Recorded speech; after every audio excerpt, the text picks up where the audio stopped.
I were to be quiet right now, it's quite peaceful up here at this time, late in the evening. There's almost no traffic on Junaluska Road. It's quite a peaceful spot. If I turn the camera here past the lovely tractor, bulldozer, I will point to the common space here, and I will sort of panorama from one edge of the main part of the common space to the other, and it'll make a nice flat space. Common space is 1.4 acres total. So out of the 3.5 acres, what is that? Over 30% of it is dedicated to common space for the community, communally owned by the 10 lot owners here. And we're going to slightly grade this area out. Won't require too much grading.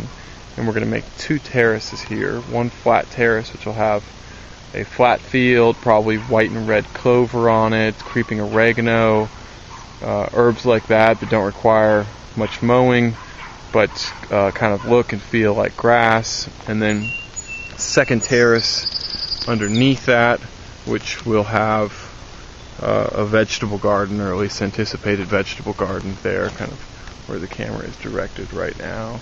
And again, I'll point back down here to the gravel road.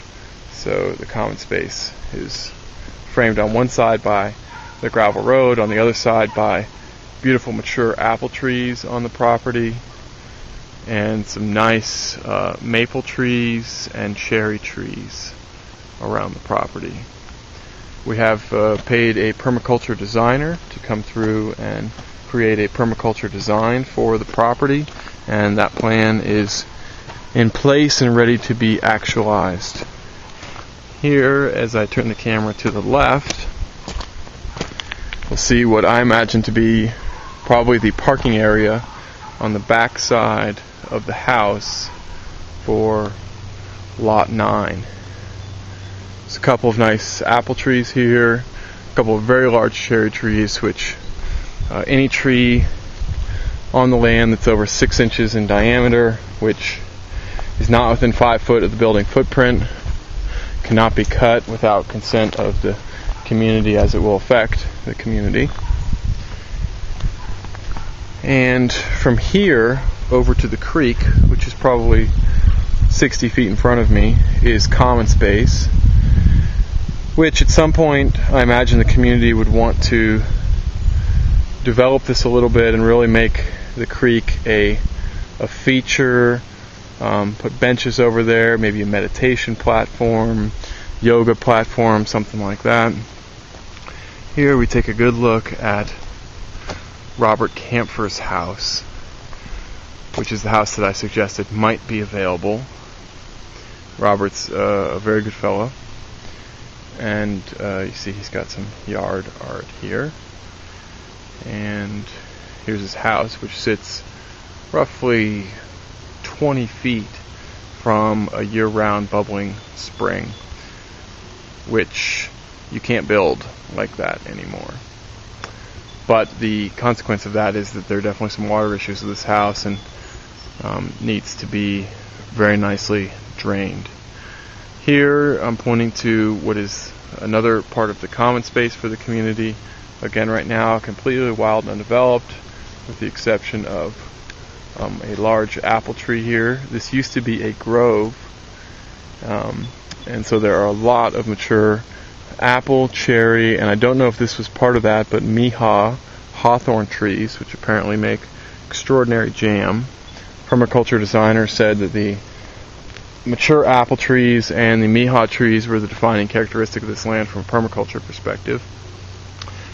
Permaculture designer set up in this area, he said if when we phase 2 want to do this, we would probably do an elderberry patch and then the berries back over here, maybe a caged area for blueberries, blackberries, raspberries, etc.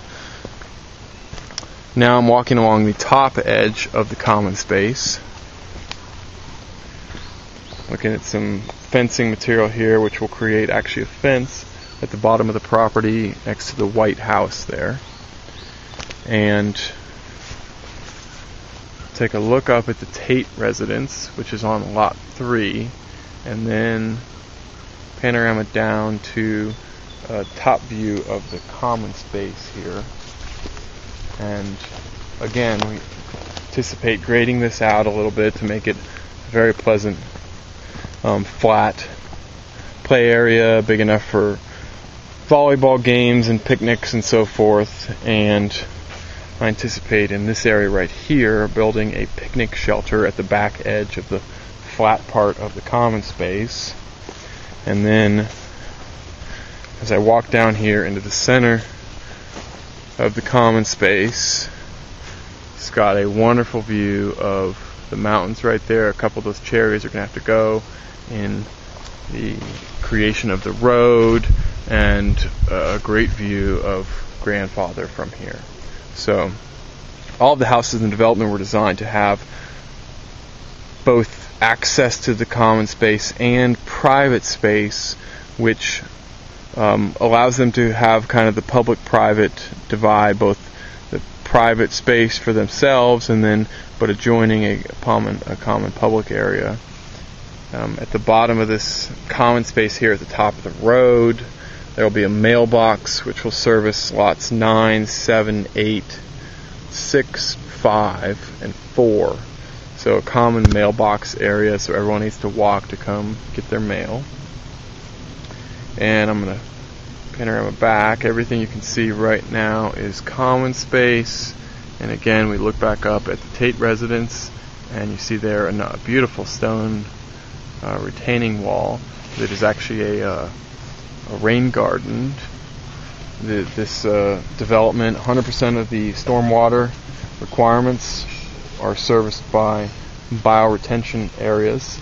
So all of the water stays on site and is filtered back into the ground the way it should be, which is a really best management practice for any development.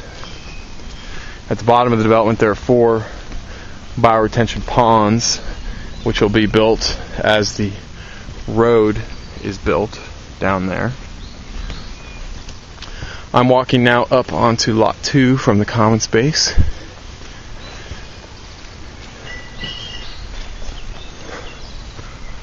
Lot 2 has a wonderful building site,